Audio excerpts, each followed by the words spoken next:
Doctor, compañeros, buenas tardes. En nuestro grupo de trabajo vamos a exponer uno de los primeros capítulos del libro con el título Los actos de investigación contra el crimen organizado. La lucha contra la criminalidad organizada en el marco de la armonización penal como principio del derecho europeo. No representa una página nueva o un capítulo secundario en la reciente historia de las intervenciones de la Unión Europea en materia penal, sino una de las zonas de inserción y de motores más activos en su trayecto de armonización de los sistemas nacionales. Se tiene como factores significativos, primero, la unificación de los mercados internos y segundo, las facilitaciones a la circulación misma de los ciudadanos al interior de una amplia europea. La capacidad de las organizaciones criminales más desarrolladas para adecuarse y explotar el nuevo escenario no solo ha requerido una acción de lucha, no parcelada en las singulares respuestas nacionales, sino adecuada a la transformación a escala de los caracteres estructurales y operativos. La difusión internacional general del fenómeno también ha hecho que la tendencia de intervenciones europeas en la materia se desarrolle en la sintonía con la atención global en contra del crimen organizado transnacional. Por tanto, analizar los modelos de incriminación para los delitos de criminalidad organizada al interior de la Unión Europea significa girar la atención tanto a las normas mínimas comunes adoptadas a nivel central para armonizar los ordenamientos nacionales. La variedad de modelos de incriminación. Cuando la Unión Europea en la segunda mitad de los años 90 del siglo pasado ha tomado posición sobre la creciente presencia de manifestaciones transnacionales de las organizaciones criminales, la consideración legal del fenómeno de los sistemas penales de los Estados de miembros resultaba fuertemente diferenciada. La multiplicidad de respuestas nacionales e individuales en la materia puede reconducirse en un triple nivel de formalización legal y de especificación de los caracteres de legalidad, más que a las diferentes tradiciones jurídicas de los Estados miembros. La no previsión de una incriminación autónoma del grupo criminal, autonomía de una figura de delito asociativo y la introducción de un delito no solo autónomo respecto a los ilícitos particulares objeto del programa criminal, sino también especialmente dirigidas a las características estructurales y operativas de las organizaciones criminales.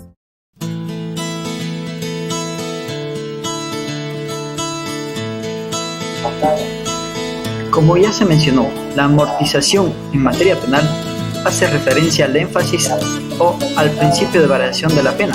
En este aspecto nos referimos a la duración de la privación de la libertad. Para poder aplicar dicha amortización hay que tener en cuenta bases normativas. En este aspecto, como principal sustento normativo en dicho tratado de las naciones europeas, lo cual conlleva una responsabilidad primordial que es el velar por los crímenes internacionales graves y otras violaciones manifestadas de los derechos humanos. En este aspecto también menciona la conducta delictiva, que se puede constituir de acuerdo a los siguientes factores, empezando por un grupo criminalizado o criminal organizado, que indica que está compuesto por, como segundo aspecto, tenemos la organización criminal, que esta se entiende como una asociación más estructurada con más presencia de personas. Hay que tener en cuenta que dichos delitos que conllevan una pena privativa de libertad o como una medida de seguridad privativa de libertad, a manera de síntesis, lo que busca la intervención europea y sus pactos es, primero, buscar una forma de... También busca la forma en la que el Estado pueda asegurarse el refuerzo para que... Para ello hay que tener muy en cuenta que se podrá autorizar al condenado que haya cumplido por lo menos la mitad de la condena o indicado para que se descuente. La lucha contra la criminalidad organizada y respeto de los derechos humanos en Europa. Dentro de Europa, en especial en Italia, las relaciones entre criminalidad organizada y sistema procesal penal han sido normalmente abordadas desde una perspectiva nacional, pero el aumento exponencial de este fenómeno exige una dimensión más amplia de análisis, puesto que las estructuras criminales se insertan con posiciones de poder en el normal funcionamiento de la sociedad, generando así una amenaza para los derechos, para la democracia y para la paz. Por esta razón surge una fuerte exigencia de combatir el dato criminal, ideando formas de prevención y de control, acompañadas por una significativa voluntad de armonizar y hacer homogéneas las legislaciones nacionales. Las estrategias de lucha y de armonización. El proceso de armonización de las normas incriminadoras nacionales se ha propuesto el objetivo de hacer homogénea la descripción de los elementos constitutivos de delito. Según el Consejo Europeo, la lucha contra el crimen organizado debe servir para reducir el potencial de amenaza contra los estados de derecho, por lo que surge la necesidad de un tratamiento de estos fenómenos con medidas capaces de influir en las legislaciones nacionales, y esto se ha visto corroborado en el Tratado de Lisboa, el mismo que ha consagrado el principio del mutuo reconocimiento de las decisiones judiciales, puesto que se considera que el acercamiento de las disposiciones legislativas y reglamentarias entre los estados es instrumental para el reforzamiento de la confianza entre las autoridades judiciales de los países miembros. Conforme al artículo 83 del Tratado de Funcionamiento de la Unión Europea, el Parlamento Europeo podrá establecer normas comunes relativas a la definición y sanciones de los delitos en casos de criminalidad grave que presentan una dimensión transnacional, tales como el terrorismo, trata de seres humanos, explotación sexual, corrupción y la criminalidad organizada. Visión eurounitaria del crimen organizado. Con la resolución sobre la criminalidad organizada en la Unión Europea, se busca combatir este fenómeno a través de estrategias de tipo horizontal, que interrumpan los nexos entre la criminalidad organizada y la corrupción, haciendo especial referencia a la responsabilidad de las clases dirigentes. Los instrumentos del combate a los patrimonios ilícitos. Como primer instrumento se nombra el procedimiento de incautación y decomiso de bienes productos del delito, con la elaboración de normas que permitan el uso de instrumentos eficaces para determinar el origen de los bienes que están en posesión de las personas condenadas o imputadas por delitos conexos a la criminalidad organizada. Las intervenciones en el frente de investigación, el reforzamiento de la Fiscalía Europea y la Orden de Investigación Europea. La institución de la Fiscalía Europea, ya delineada por el artículo 86 del Tratado de Funcionamiento de la Unión Europea, el cual prevé la posibilidad de actuación a través de reglamentos con el fin de contraer los fenómenos criminales que afectan a los intereses financieros de la Unión. Las reglas probatorias en el reglamento constitutivo tendrán un impacto mucho más amplio que la simple regulación de la actividad de la investigación. Es por ello que el Consejo Europeo parece sobre todo inspirado por los objetivos de consolidar, complementar y codificar, como surge por la indicación y por los objetivos de promover coherencia y claridad de la legislación de la Unión Europea. En el contexto actual está caracterizado por la importancia de la gestión de las migraciones, por el control de las fronteras europeas y por la exigencia de combate al terrorismo. Es por ello que por un lado se reitera la voluntad de garantizar un auténtico espacio de seguridad para los ciudadanos europeos a través de la cooperación operativa entre la policía y la prevención y la lucha contra la criminalidad organizada y las formas graves de criminalidad, entre las cuales se trata el tráfico de seres humanos y la corrupción. La eficacia del Eurojust en algunos resultados de la aplicación. La activación de las videoconferencias siempre son más requeridas por las autoridades judiciales nacionales, especialmente en los procedimientos de criminalidad organizada. Ha originado normalmente la necesidad de invocar en vía alterna la práctica o la cortesía internacional, excepto en los casos que se puede hacer referencia a la Convención de la ONU del 2000, ratificada por Italia. Al Eurojust se le asigna el poder de dirimir situaciones, incluso solo potenciales, de jurisdicciones concurrentes entre diversos estados en investigaciones o procedimientos por hechos de criminalidad transnacional. Tal situación está ligada a las formas de manifestación del delito idóneas para contribuir en la dimensión supranacional en investigaciones de las autoridades judiciales de más estados, en virtud del principio de territorialidad. El siguiente subtema se refiere a las particularidades que existen dentro del proceso penal en materia de delincuencia organizada. se hará un análisis acerca de la referencia y las particularidades, especialidades en materia de delincuencia organizada. Formularán interrogantes acerca del tema a tratar, como por ejemplo, si es un proceso penal nuevo, si es un proceso penal de tipo especial, si se necesita un régimen unificado tanto para delincuencia convencional y organizada o en su defecto tutelas diferenciadas. Los sujetos del proceso son quienes están inmersos en la problemática del crimen organizado, el criterio de competencia, materia, órganos, poder judicial, etc. Mientras vemos lo que es la investigación de delitos concursales, delitos que tienen relación entre sí. Tenemos la competencia general y una competencia dual que nos hace referencia en cuestión de Uruguay a todo el territorio o a departamental, lo que aquí vendría a ser provincial. Grupo delictivo. Características. Un grupo estructurado no formado fortuitamente de 3 o más personas existe durante cierto tiempo, que actúa concertadamente con el propósito de cometer un ilícito, con miras a obtener directa o indirectamente un beneficio de tipo económico o un beneficio material. Posteriormente tenemos las técnicas especializadas reguladas en el ordenamiento. Una de ellas es la entrega vigilada. Actualmente se permite la entrega vigilada de cualquier bien que pueda ser objeto de un delito, el cual deberá ser competencia de los juzgados. El colaborador. Por medio de la declaración del colaborador, se puede llegar a determinar la ocurrencia de hechos delictivos vinculados al crimen organizado. El colaborador puede haber sido o no parte de la organización criminal. Agente encubierto.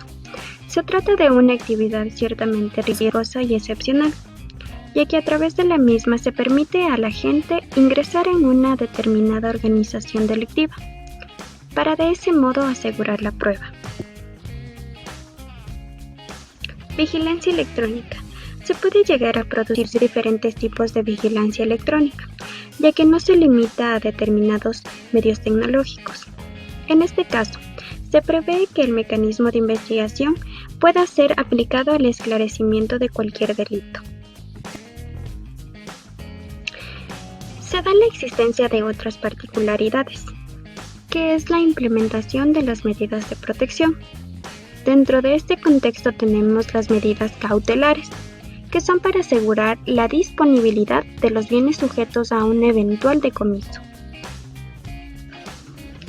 La figura del decomiso. Se trata de la privación con carácter definitivo de algún bien, con relación a la actividad ilícita. El bloqueo de transacciones. Es para impedir la realización de operaciones sospechosas, y esta durará hasta la etapa de juicio penal. Por otro lado, existe el Fondo de Bienes Decomisados, a donde se destinan los bienes, productos o instrumentos que hayan sido confiscados y no deben ser distribuidos y que resulten ser perjudiciales para la población.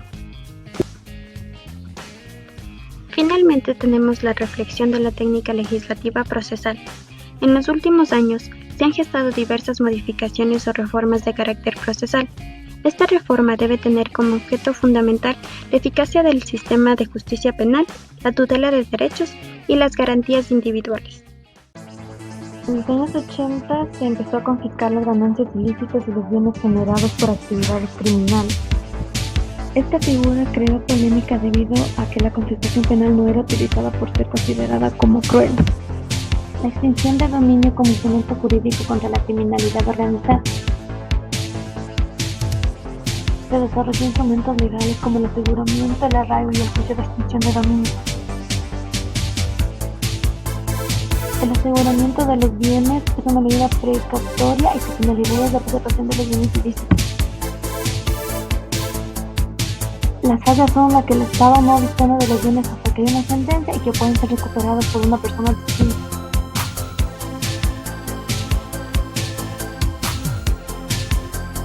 El decomiso se da en una sentencia penal cuando no se prueba la procedencia legítima.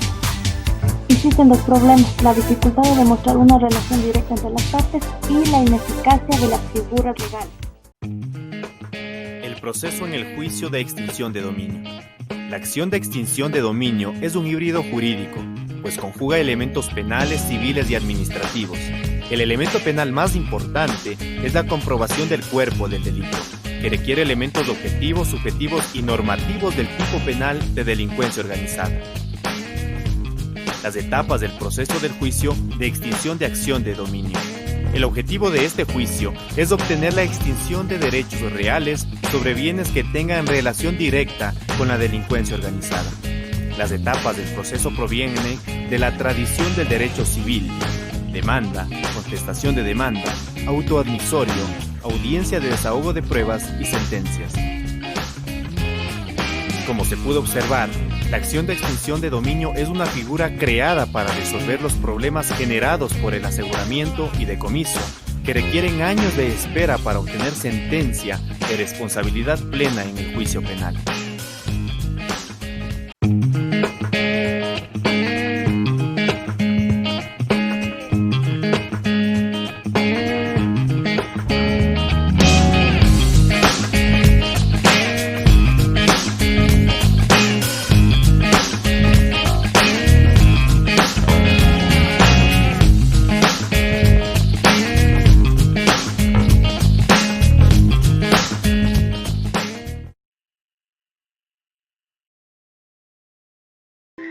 En la indicación de los límites de las investigaciones encubiertas, el legislador no ha asociado, a excepción de un caso específico, un régimen sancionatorio. En particular, no se dice nada respecto a la suerte de los elementos probatorios adquiridos.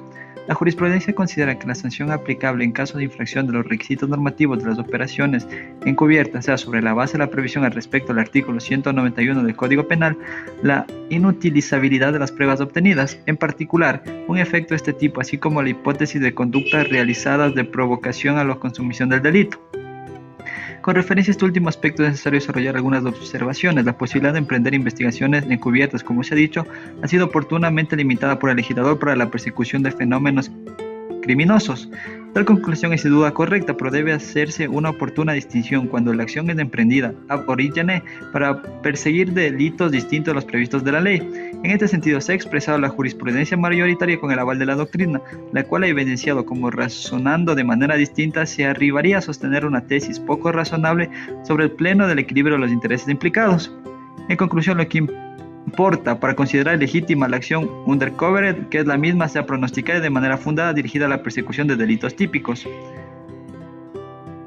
Entre los desarrollos probatorios de la actividad encubierta referente a la disposición del agente encubierto, la disposición del sujeto que se ha infiltrado en la organización criminal con el fin de descubrir a los participantes de la organización y los proyectos criminosos reviste una importancia particular indudable. Ante el silencio de la ley corresponde al intérprete intentar resolver tales cuestiones a la luz de los principios. El primer problema frontal concierne a la calificación procesal del agente encubierto sobre el punto. Las dudas nacen por un conflicto interpretativo que se refiere a un aspecto lógicamente antecedente. Una primera orientación considera que el Ministerio Público no puede excluir automáticamente la punibilidad del agente que en el curso de operaciones encubiertas debidamente autorizadas haya puesto en marcha comportamientos penalmente relevantes. Son bastante evidentes las consecuencias que derivan de la aceptación de una u otra orientación. En el primer caso, el agente, después de la inscripción en el registro de denuncias, sea en vista de un rápido y descontado archivo, adquiere el estatus de persona sometida a las investigaciones de un proceso conexo vinculado.